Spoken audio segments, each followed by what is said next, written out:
Yo, what's good everyone? Welcome back to another video. Today we're going to be talking about knowing when to walk away. Now this is very important because I literally hopped off a one-on-one coaching call, specialized coaching call with a setter. And if you don't know what that is, basically link in the description, learn more about it. It's not free. 1 hour Q&A style, ask anything you want, and then we'll go from there. Okay, so link in description if you want to book some. If you want to book one, only 4 slots per month. 2 have already been gone, so there's 2 left. So anyway, I hopped on one of those calls with this setter, right? And he told me basically he was on I'll say it, he was on a dating type offer since January. And pretty much he showed his numbers, he showed his tracking sheet, and there really wasn't much progression going on all the way from back January this year up until now. And okay, could be a couple things, right? We have to decipher what is the problem exactly. Okay, so we looked at his conversations. Nothing was wrong with that. He was following the framework. Obviously, there's things that he could have done better, but that's a tiny percentage. What was really alarming to me was the amount of red flags that the business owner had, or the offer owner, or the offer in general had. Bunch of red flags. Okay, so first of all, the most glaring one is they couldn't close. They're apparently closing at 10-20%, around that, but no more than that, no more than 30%. So already that should tell you this probably shouldn't be a good offer. This probably shouldn't be an offer that you'd stick to. You should stick to or you should take. Because if you're going to be putting all this work, booking all these qualified meetings, only for the person to not be able to close, if it's a closer, fair enough, right? Train them up, they have to get better. But if it's the business owner themselves, and they're closing at that low of a rate, time to look elsewhere. So that's the first red flag that came up for me.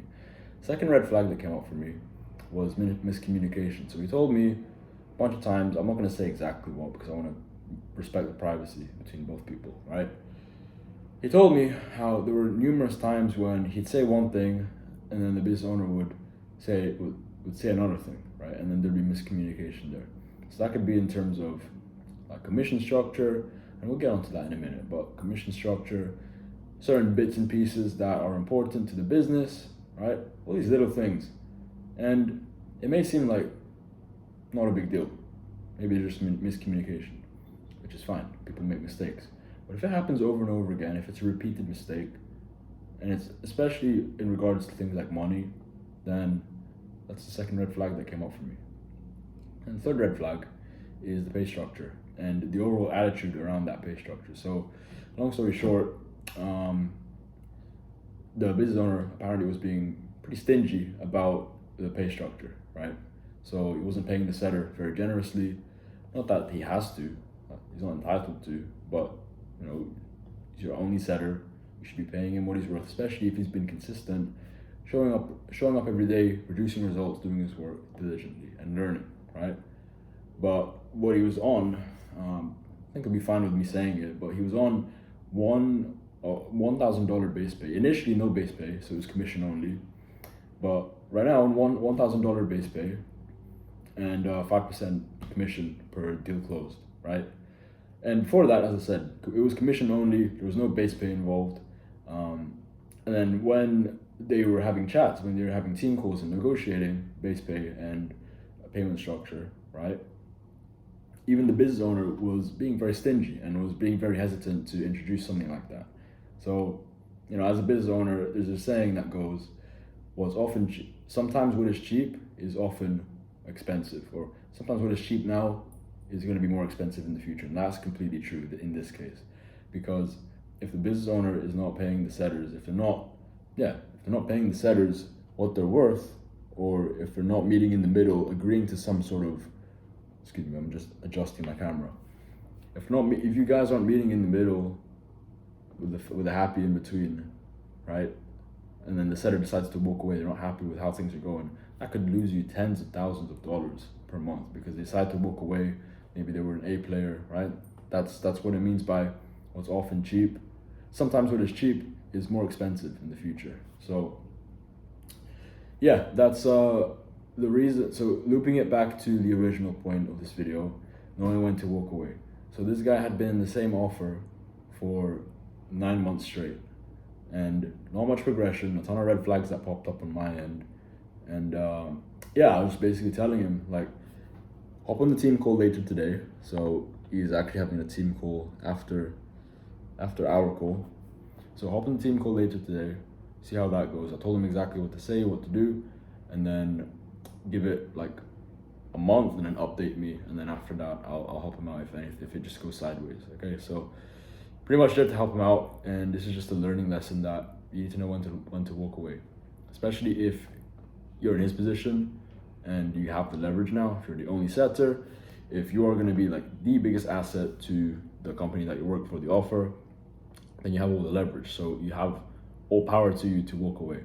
But this is just a lesson in self-respect. And I'm not. There's no shots to anyone. There's no shots to the guy I hopped on the call with at all.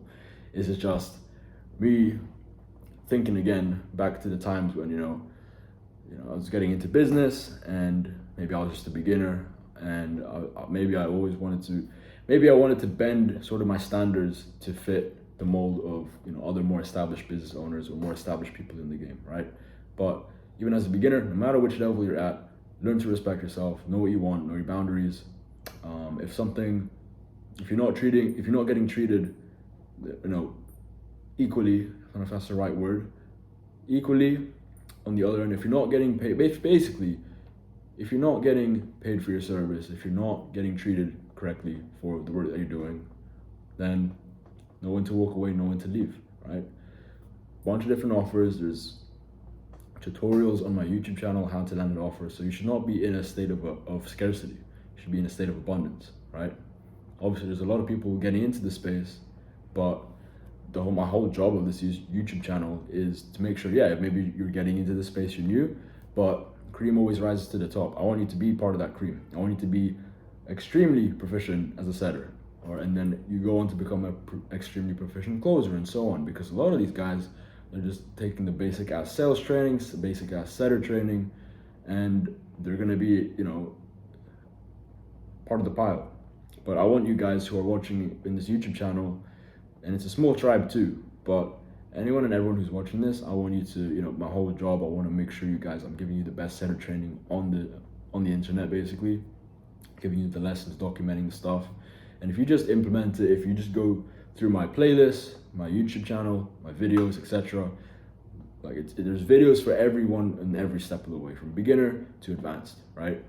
To even the business owners who have setters under them, right? Yeah, cream to the top, be part of that cream, get extremely good at your skill, become a master, become an expert, and then that's how you're gonna stand out. That's how you're gonna land the A+ offers. And you might not even land the A+ offer on the first or second time. You might take a couple tries, but the road is long, the road is worth it. So know when to walk away. There's always gonna be an opportunity out there that's gonna suit you more. Also make the distinction as well that are you lacking in some department on your end? Because it's not just an easy way out, to look for another offer. Don't always take the easy way out. Maybe have you been consistent? Have you been doing what you need to be doing as a setter, right? So are you basically doing what you're doing? Are you working hard? All that good stuff. Okay, so make sure that's out of the way. But after that, if you're in an offer, it sucks, and you're not disrespected, but if you are being disrespected, if you're not getting paid what you're worth for the work that you're doing, then maybe look elsewhere now. Know when to walk away. So that loops back to the original idea of the video, the original title. So I hope that makes sense. Think in abundance, stay safe, appreciate you guys, and I'll see you in the next one.